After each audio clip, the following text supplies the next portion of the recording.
মাধ্যমে মানুষ অন্ধকার থেকে আলো পাবে, যাদের দাওয়াতে মানুষ শিরিক থেকে তাওহীদে আসবে, এই বড় বড় আল্লামা নাকি এখনো পর্যন্ত কোরআন হাদিসে আকীদা শব্দই খুঁজে পায় নাই।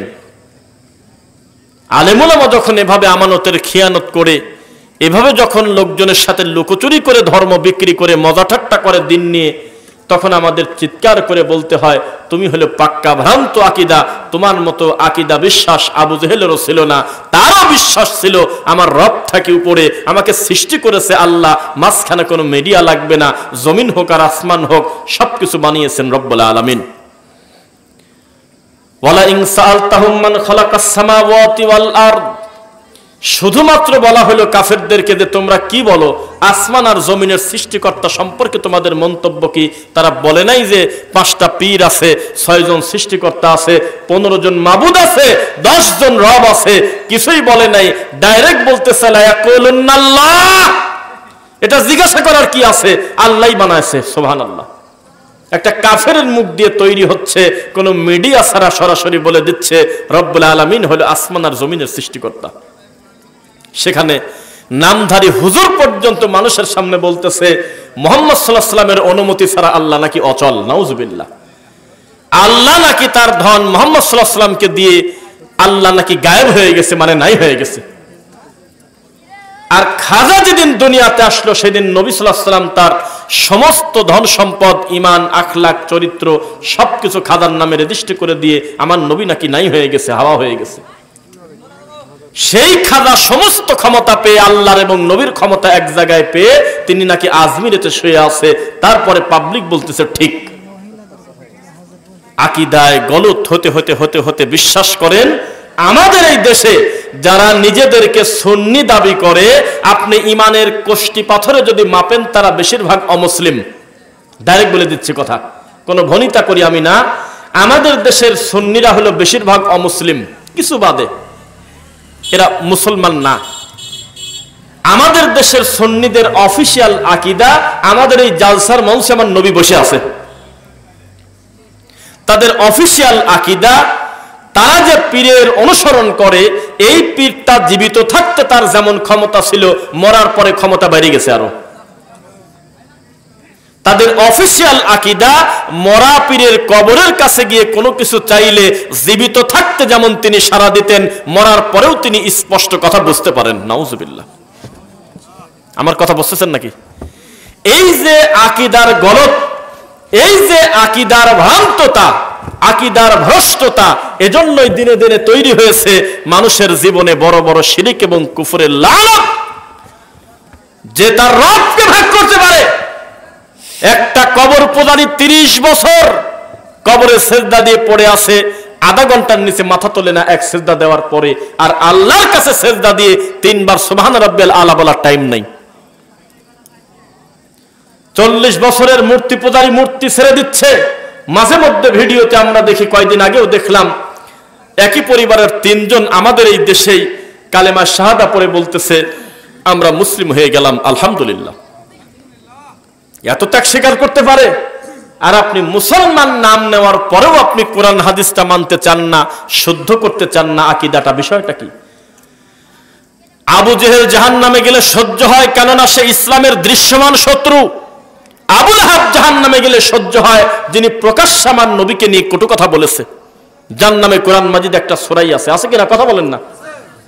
কিন্তু আবু তালেব জাহান্নামে গেলে আমাদের একটু কেমন কেমন জানি লাগে মুসলমানদের। আহারে, এই লোকটা কি পাগল না মাথা খারাপ? জীবনে কাউকে গালি দিল না, মাথায় বাড়ি দিল না, নবীকে একটা কটু কথা বলল না, নবীকে একটা গালি দিল না, নবীর গায়ে হাত দিল না। কেউ যদি নবীকে নিয়ে ব্যঙ্গ করে জীবনে ওর সাথে তাল মেলায় নাই, বরং নবীকে যদি কেউ কটু কথা বলেছে, ও দাঁড়িয়ে বলেছে আব্দুল্লাহ মরে গেছে, আব্দুল্লাহর ভাই আবু তালেব মরে নাই।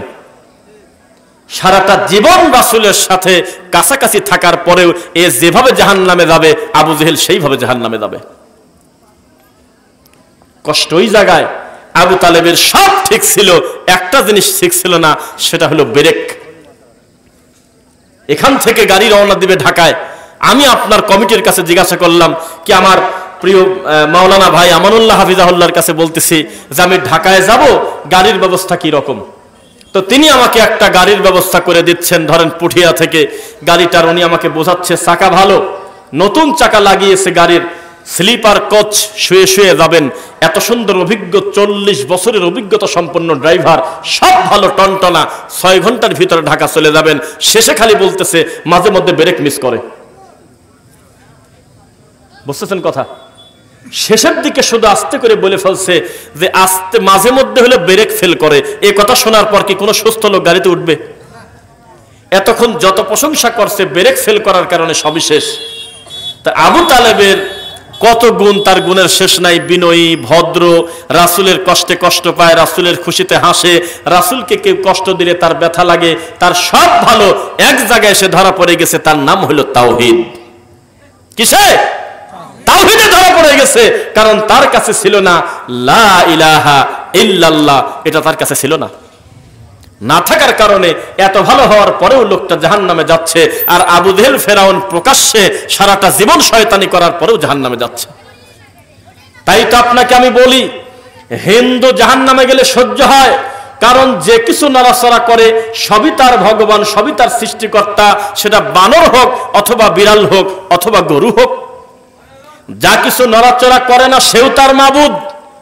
খ্রিস্টান জাহান্নামে গেলে সহ্য হবে। এখনকার খ্রিস্টান যারা আল্লাহকে বলতেছে আপনি একাই শুধু না, আপনার একটা ছেলে আছে, আপনার একটা স্ত্রী আছে। ইহুদি জাহান্নামে গেলে সহ্য হয়। বিকৃতি করতে করতে ইসলাম তো মানেই না, নিজেদের ধর্ম মানে না। তারপরে বৌদ্ধ জাহান্নামে গেলে সহ্য হয়।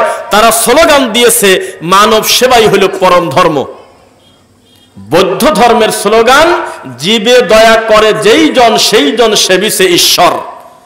অথচ রোহিঙ্গা মুসলিমদেরকে কচু কাটা করছে, করে নাই? কথা বলে না কেন? কচু কাটা করেছে আমার রোহিঙ্গা মুসলিম ভাই বোনদের, তাদেরকে আমাদের বাংলাদেশ আশ্রয় দিয়েছে, ঠিক কিনা? হ্যাঁ। অথচ তাদের ধর্মে লেখা জীবে দয়া করে যেই জন সেই জন সেবিছে ঈশ্বর, মানে যে মানুষের সেবা করবে সে আল্লাহর সেবা করছে, এটা তাদের কথা। অথচ তারা জীবন্ত মানুষকে কচু কাটা করেছে এবং মানুষের রক্ত খাইছে বাটিতে করে। দেখছেন কথা? দেখেন নাই?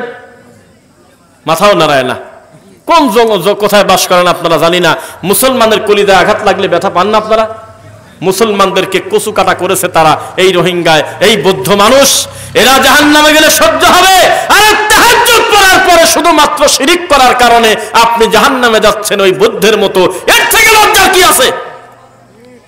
সারাটা জীবন নবীকে গালি দিয়ে আল্লাহর দিন নিয়ে ঠাট্টা করে তারা জাহান্নামে গেলে আমরা বলবো জাহান্নামে যাওয়ার কারণ ছিল গেছে। কিন্তু আপনি তাহাজ্জুদ পড়েন, তাহাজ্জুদের ত্রুটি নাই, বেতর পড়েন, ফজর পড়েন, জোহর পড়েন, আসর পড়েন, মাগরিব পড়েন, এশা পড়েন, শুধুমাত্র গায়ের সাথে একটা তাবিজ নিয়েছেন। আমরা যখন বলি তাবিজটা খুলে ফেলেন, আপনি বললেন এর ভিতরে পবিত্র কোরআন মাজিদের আয়াত লেখা আছে, এটা খুললে আমার বিপদ আছে। এই বিশ্বাস নিয়ে কবরে গেলেন, আপনি জাহান্নামী। অথচ আপনার আচরণ ভালো, আমানতের খেয়ানত করেন না, কাউকে গালি দেন না, সালাত পরিত্যাগ করেন না, প্রতিবেশীর সাথে সদাচরণ করেন, সবই ভালো। শুধুমাত্র একটা তাবিজ গলায় নিয়েছেন, তবুও তার ভিতরে কোনো ব্রাহ্মণের কথা লেখা নাই, আমার রবের কথা লেখা আছে। ভালো মনে করে তাবিজটা গলায় নিয়ে এই তাবিজের উপরে ভরসা করে আপনি ঈমান হারায় কবরে চলে গেলেন, আপনার জন্য আমাদের আফসোস তো লাগবেই লাগবে।